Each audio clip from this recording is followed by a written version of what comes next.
Δεν χαρίζεται, μα κατακτιέται. Παίρνουν την απόφαση να ετοιμάσουν το σηκωμό και ιδρύουν στην Οδυσσό το 1816 τη φιλική εταιρεία.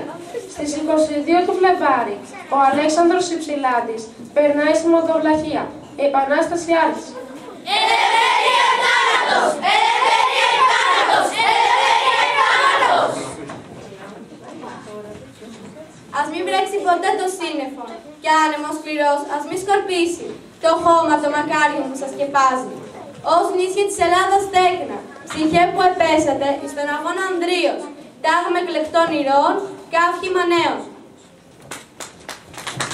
Και ένα ξερό ο Παπαπλέσσας ξεσηκώνει το Μοριά και σε λίγο βροντάνε τα καριοφύλια της Λευτεριάς στην Καλαμάτα, την Τρίπολη και στη Μάνη. Την Αλαμάνα ξαναζούν οι Θερμοπύλες.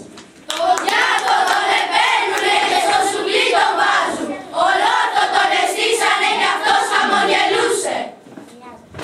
Για δες καιρό που διάλεξε ο χάρος μου πετάρει. Τώρα πανθίζουν τα κλαδιά και βγάζει χορτάρι. Ο Ανδρούτσος ψώνει κάστρο Ελευθεριάς, στο πλήθυνο χάνει της γραβιάς.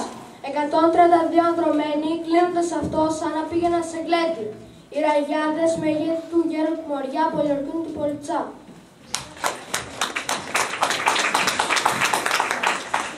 Φύσα μαΐστρο δροσερέ και αέρα του πελάγου, να πας τα χαιρετίσματα στου δράμαλοι τη μάνα, τις ρούμελης υπέιδες, του δράμαλοι αγάδες, στο δερβενάκι κοίτοντες, στο κόμμα ξαπλωμένους. Στρώμα έχουνε τη μαύρη γης, προσκέφαλο λιθάρια, και για πανασκεπάσματα του φεγγαριού τη λάμψη. Και ένα πουλάκι πέρναγε και τον συνορωτάνε.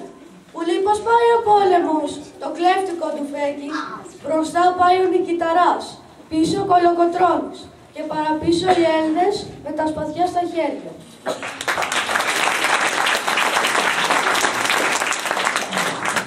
Οι πολυάνθρωποι και κοσμοξάκουστοι τότε χείο, με τυλίγουν οι φλόγες, πνίγει το αίμα, και ένας κατάξερος βράχος, κατά μεσή στο Αιγαίο, υψώνει σύμβολο ελευθερίας.